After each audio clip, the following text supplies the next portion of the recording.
på PowerPointen sådär. Yes, jag är alltså doktorand vid Helsingfors universitet i Finland och jag kommer att prata om ecological sufficiency idag. Jag kommer att hålla den här lektionen på engelska, men det går jättebra att ställa frågor och vi kan ha diskussionen på både engelska och svenska sen efteråt. Yes. So let me just put this one here.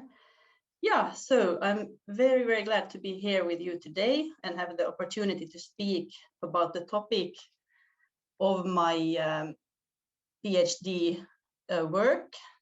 So today I will focus on consumption as a way to address climate change.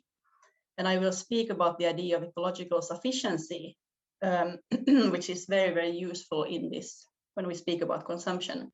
And I will just speak about sufficiency. It means the same. So in this presentation, I will explain why sufficiency is needed when we want to address the climate challenges. And towards the end, I will speak a little bit about sufficiency in policymaking. So how decision makers actually can use this idea when they make their decisions and decide about how society should develop.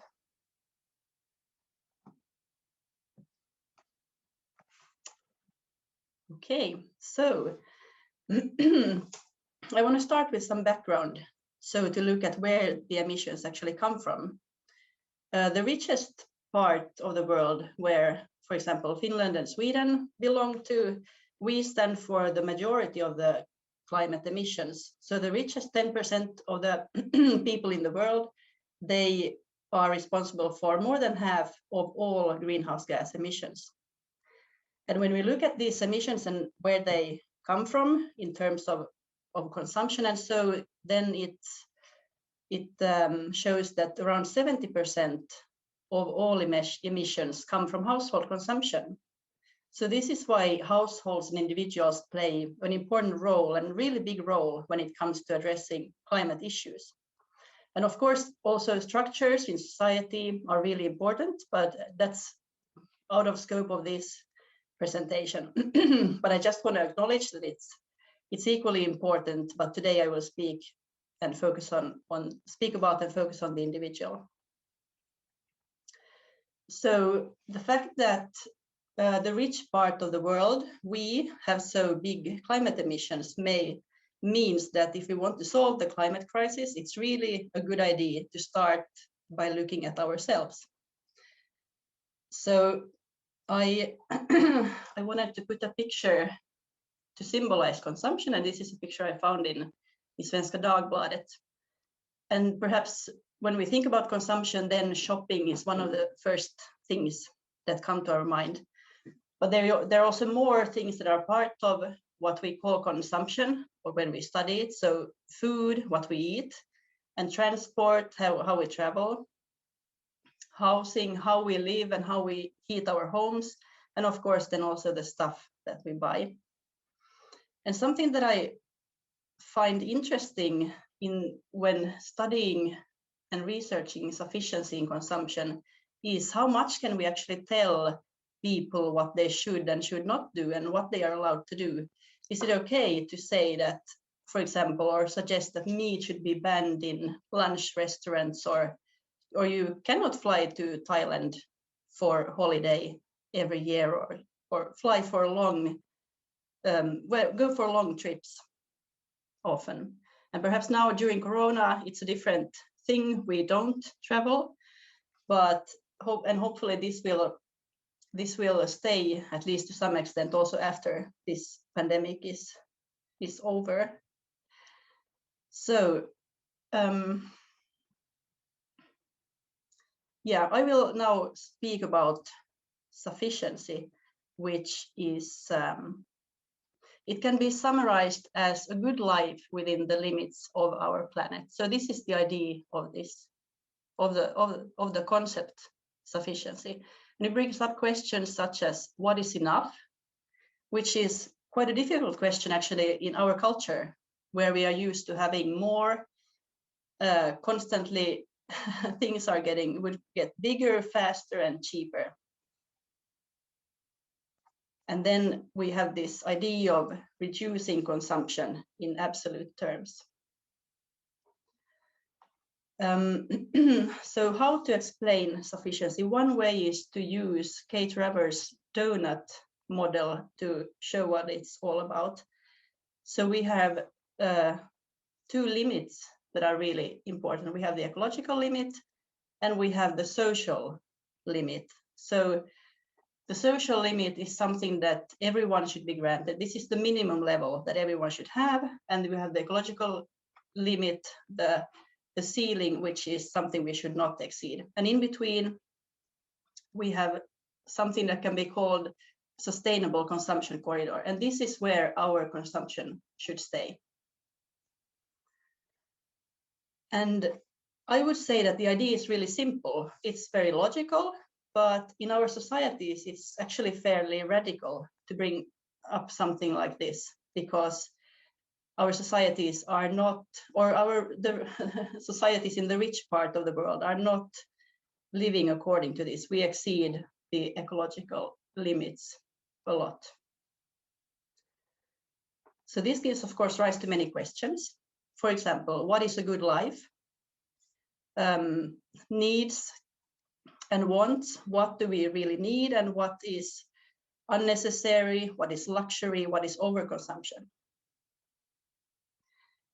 So this picture brings up many questions, but it also, when it comes to the ecological limits, we actually know the ecological limits when it comes to climate change. We know how much carbon emissions we can still emit if we want to stay within 1.5 degrees or 2 degrees warming. But before digging deeper into consumption and sufficiency, first we need to briefly touch on two questions. The first one is how we count the climate emissions. And the second one is what we have done until now to address climate change and why this has not been enough. So Sweden's emissions have decreased quite a bit between 1990 and 2018, almost 30%, and that's really impressive. And similar numbers can be found in other rich countries. But the global emissions have not decreased. And why is this so? So you might think of that consumption has been growing elsewhere in the world, and that's true. But equally true is that rich countries like Sweden and Finland import a lot of goods from other countries. And in fact, this, the emissions that are connected to this are 25% of all global emissions. So 1/4 of all emissions are connected to that goods are produced in one country and consumed in another country. And the problem is that this is not included in official numbers. Official numbers include emissions that are emitted within the borders of that country. So there's a lot of emissions that are kind of invisible.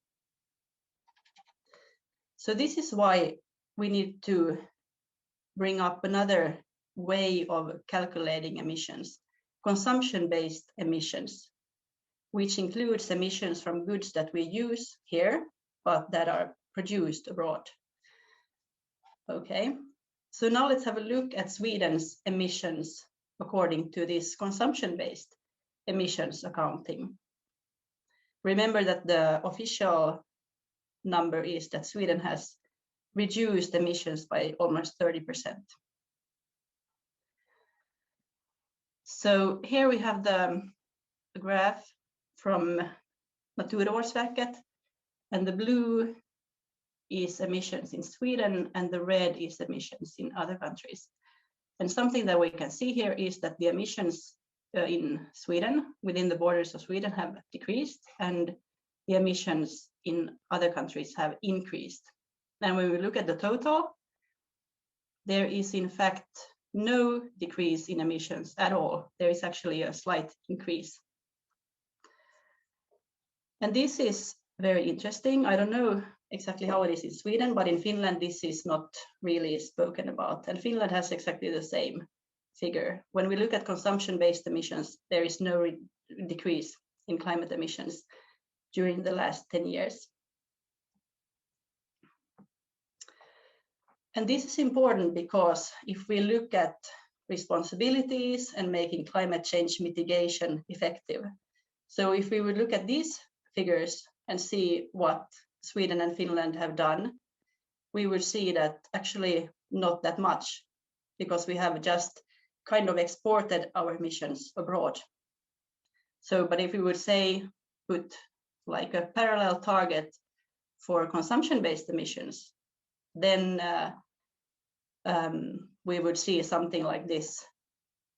So also to reduce the emissions in other countries. And that would make, when looking at global emissions, it would make climate efforts much more effective.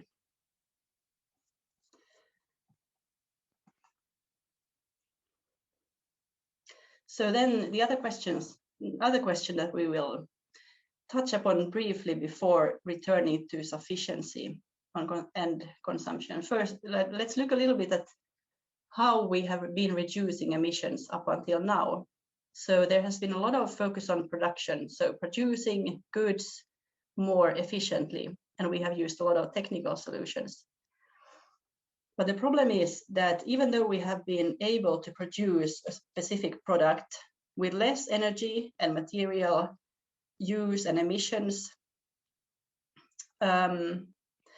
well, this has then led to that we actually consume more of this because it becomes cheaper, and we see that this is more environmentally friendly. And this is called the rebound effect.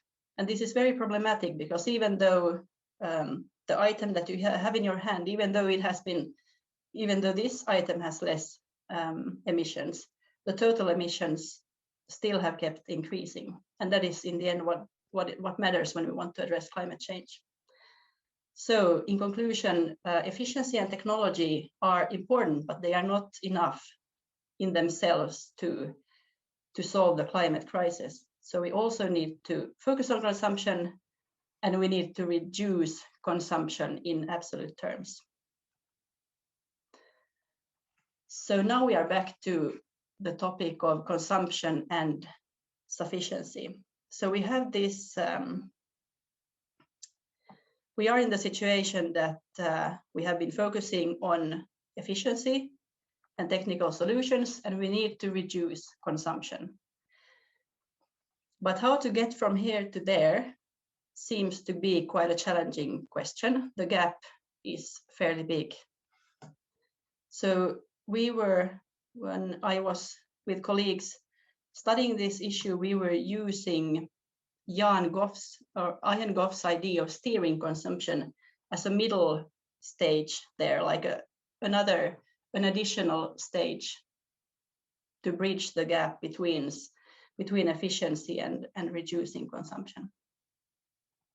And the idea with steering consumption is to systematically steer consumption of carbon-intensive hotspots to low-carbon options. So, for example, flying can and should be replaced by traveling by train. And yeah, the rest of the presentation will now focus on sufficiency and consumption and policy. Now let's use this idea or put it into practice in policy. So some suggestions on how this could be done. So as we already were seeing in the last slide, everything builds on identifying the carbon hotspots as well as low carbon options. And I will now take the example of transport to go through some policy instruments. So we have laws and restrictions. There is the possibility of policymakers to ban or regulate high carbon options. This can, for example, be to make a plan on banning cars driving on fossil fuels and also to have a ban on selling fossil fuels. So, for example, there can be a suggestion to stop selling new petrol and diesel private cars by 2035, and then banning the sale of fossil fuels 10 years later. Another option could be to lower speed limits so that we drive maximum 100 kilometers per hour on motorways, and in towns and cities we could put the speed limit to 30 kilometers per hour. Another thing that could be done connected to laws would be to regulate advertising. So what can be advertised? Is it okay to advertise flights and holidays at distant destinations or luxury cars, or should they actually be banned? And as well as other status goods and luxury goods, which are actually not necessary. So laws is one policy instrument that decision makers can use, and taxes is another one. So we can put carbon taxes, high taxes on these hotspots, carbon hotspots. So for example, flight tickets could have a carbon tax of 40 to 70%. The same could be the case with, for example, meat. It is to be noted in this context that at the moment the value-added tax according to this kind of climate impact is not allowed according to EU rules. That might of course change, and hopefully it will. And also something that is often brought up when it comes to taxes is the need to think about equality in society, not to make people with who already or who have less money suffer more than rich people. So some kind of progressive consumption tax could be an option as well. And part of this is also to remove harmful subsidies. For example, at the moment air travel is not taxed. So one option would be to put a high tax on air travel. And ideas also include to remove these kind of bonus systems for flying. So everything that kind of encourages consumption and using these high carbon options would be removed. And then another thing that is brought up is personal carbon rationing. So we would have like a carbon quota or a carbon budget, and everyone would get the same or to start with, for example. Then some additional carbon credits could be given if depending on your life situation. But the idea is that everyone could choose how they want to use their carbon budget, just like we have money and we choose how we spend it. And then we have this thing called nudging, which is making climate-friendly options easy and the most convenient ones. So for example, making public transport the most smooth option, more smooth than flying or taking your own car. And then another traffic-related example could be to program the traffic lights so that the default is that pedestrians and cyclists have green light, and then once in a while the cars would have a green light and they would be allowed to pass. So a little bit like switching it around. At the moment the cars are the ones having priority, and once in a while pedestrians are allowed to cross the street. And then we have this idea of cooperation. It builds on sharing and making, for example, carpooling easy and just making it available broadly. And the last one, a very traditional policy instrument, information. This has proven not to be very efficient when it comes to changing things. Like in itself, it is not that influential, but it is very important as a support for the other measures, for the other policy measures like laws and taxes, to of course to explain what it's all about and to inform people, and also take part in this recomposing consumption. And also there could be tips for people in different life situations on how these changes or how to organize life in a good way in a like sufficiency society. And for those who want to dig more into these policy instruments, I recommend looking into a scientific article that we wrote, and also a report by the Finnish Climate Change Panel. So we are coming to a close, and I would like to give you two things to remember. If you remember something from today's lecture, it would be the idea of sufficiency, which is a good life within the limits of the planet. The limits of the planet are crucial here. And also a to-do list for decision makers. So two things.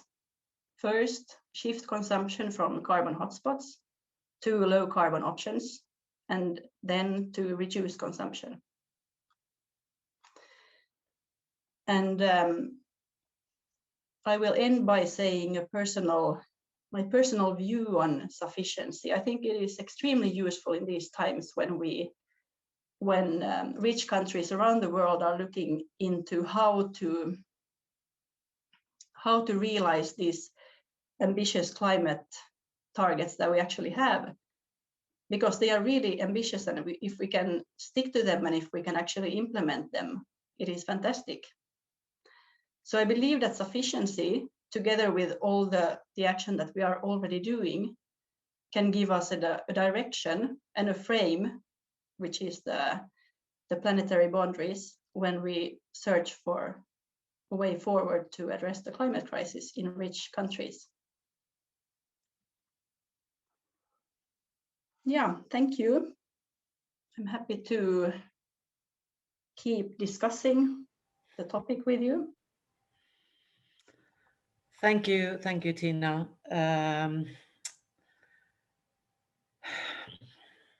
Good life within the planetary boundaries is so possible for us. I guess we have everything we need and more. And if there's anything this pandemic has proved, what we need more of is each other than things, rather.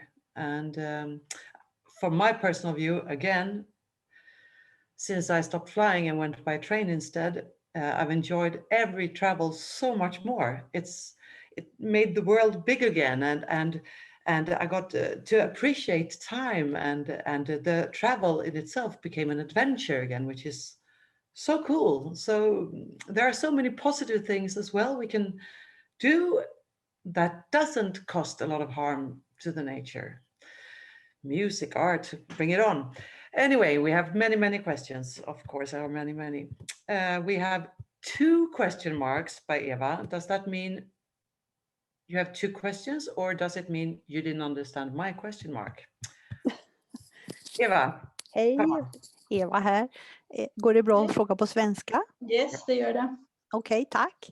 Jag skrev 2 för att det var roligare än att skriva 1. Min första fråga, som du delvis har svarat på, Tina, och tack så mycket för att ni ens forskar på det här och gör de här sammanställningarna. Den var egentligen, hur kommer vi dit och hur fort kan det gå? Och du har varit i lite grann med hur kommer vi dit, men hur gör man det här praktiskt för att det ska gå fort också? Ja, jättebra fråga. Det här, ja, för att det ska gå fort, ja, men där har vi nog en utmaning, tror jag. Men jag tror att policy är ett jättebra sätt. Jag tror att vi behöver policy. Det behövs något slags ramar som kommer utifrån. Alltså det räcker inte med att låta människor välja själva och göra det de vill göra. Jag tror att vi behöver, det rimmar illa, det passar illa i vårt samhälle som bygger på frihet att välja och så här. Men jag tror vi behöver begränsningar. Det är någonting vi inte är vana med, men jag tror att det är något vi behöver ta in faktiskt. För att helt enkelt ta bort de värsta alternativen, de alternativen som har högst klimatpåverkan. Vi kunde börja där och sen minska på konsumtionen alltså också. Men det kunde komma i ett lite senare skede. Men det här med att det ska hända så fort, IPCC, den internationella klimatpanelen, säger att vi har ungefär 10 år på oss att begränsa alltså att få svänga utsläppskurvan. Och det är en väldigt kort tid. Och då tror jag nog att alltså det är absolut en utmaning. Men jag tror att policy kan spela en jätteviktig roll där, och sen tror jag också det att alltså, i demokratier där människor väljer sina beslutsfattare, så tror jag också att alltså det är viktigt vad människor tycker att det man gör är okej. Och då tror jag nog att man får se hur människor förhåller sig till sådana här förslag. Men jag tror att det kan påverka det att vi ser skogsbränder. Det var skogsbränder i Sverige för något år sedan, och det är skogsbränder i andra rika länder för tillfället, alltså som vi har sett nu i Australien och i Kalifornien. Och jag tror att då klimatförändringen kommer närmare in på, så tror jag att människor kan börja kräva radikalare klimatåtgärder också, på ett annat sätt än vi har sett hittills. För att lägga till en fråga där, om du har tittat på, för företagen får ju egentligen göra lite grann som de vill, för det finns ju inte, om vi tar till exempel sån här fosfater i tvättmedel som inte borde släppas ut på Östersjön och allt det här, så får du fortfarande sälja sådana produkter i butikerna, och där behövs väl också mycket regleringar. Vad får egentligen säljas? Varför är hyllan med ekologiska frukt och grönsaker så liten, när man egentligen borde sätta de som är konventionellt odlade undan i ett kylskåp? Absolut. Ja. Det här har kanske att göra med den där nudging-grejen, alltså att göra det lätt att göra rätt. Och då tror jag nog att det som du säger, att det behövs begränsningar på vad som får tillverkas. Och då tror jag också att det har att göra med alltså någon slags styrning som kommer alltså utifrån. Jag tror att det är svårt för företagen att göra det här själva. Det tror jag. Tack.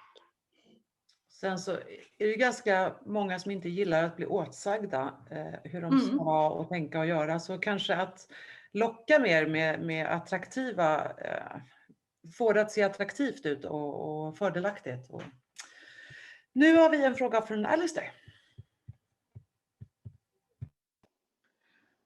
Thank you, Tina. It was a great talk. Sorry, I'm not looking at you. That's because my screen is in the wrong place. But I am looking at you, even if it doesn't look like that.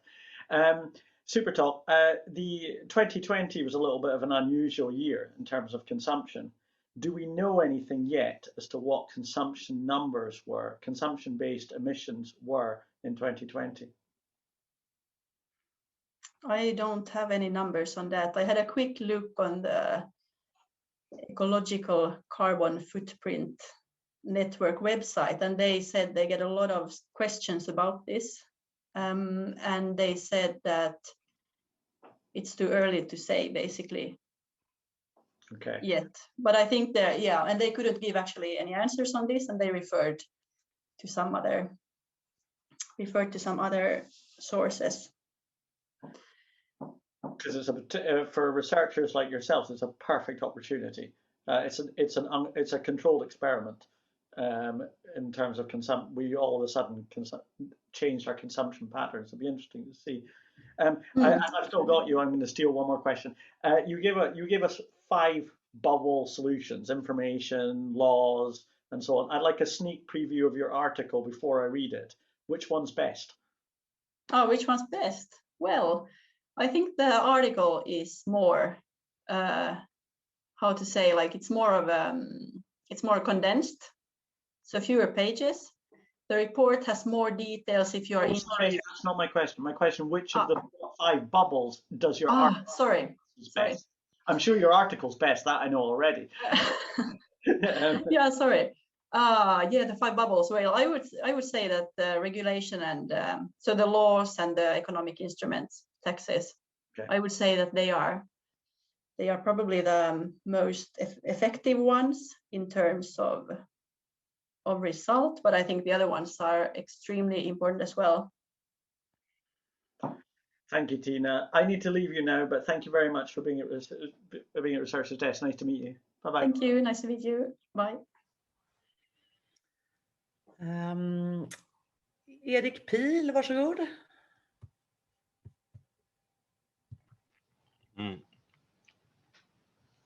Thanks, Sonja. No, actually, I was just trying to mansplain a little bit there. It was on the consumption-based emissions, where there's it just might surprise people that if you, depending on which data you look at, Sweden has not had a decrease or has had a decrease, and this is just because of different models. But I think there's so many other good questions here, so I don't want to take on more time with this issue. Okay, we have a next question then is from Axel. Yeah, hello. Hello. So I'm a PhD at KTH, working with sustainability and ICT, but yeah, that's just not really my question here. It's just, I'm wondering, you know, there's all these different ways of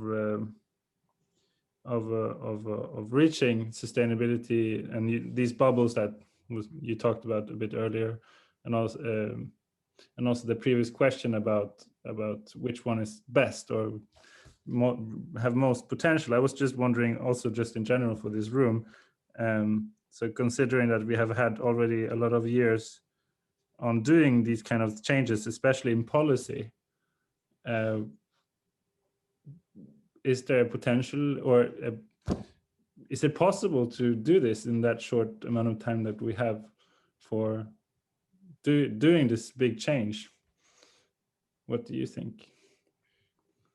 I think that it's a very good question. Thank you. I think that this past year has shown us a lot about what is possible if we really want to and if we really need to. So that's one thing. And then the other one is, so I think there is a lot of potential. I also see barriers, and perhaps the biggest one being the economic system, which is based on growth. And consumption is tightly connected to this growth, or to ensuring the growth. So I see a big challenge there, but it's not impossible. Like, yeah. I'm just going to say, like, politicians need to put their neck out there for this to happen. And I personally don't think that will happen. Yeah, at least if there's no big revolutions. Yeah, I think it's a good point, because these are, it's challenging to bring up radical and needed suggestions in a system where it depends on if you are elected, or like if people vote on you, and if there would be someone who dares to actually bring up these radical suggestions, which I'm quite sure there will be at some point. But then there might probably there will also be parties who bring up quite the opposite, and they make their whole campaign on saying that we don't need to do this. Don't listen to them, listen to us. So in this sense, like, democracy is it's challenging. But I just want to say again that I still think that people's attitudes and people's perceptions and requirements might change depending on the circumstances. So, for example, seeing effects of climate change is one potential way of like bringing a change in people's ideas and attitudes. But of course, it's very, very unfortunate if we would have to go that far, because then it means that it has already, a lot of things have already happened, and we would have been able to avoid these effects if we would have acted earlier. Yeah, thank you so much. It was really a pleasure to be here, and also really nice to discuss with you. And this Researcher's Desk is an excellent thing, I believe, to share ideas and like invite people for discussion.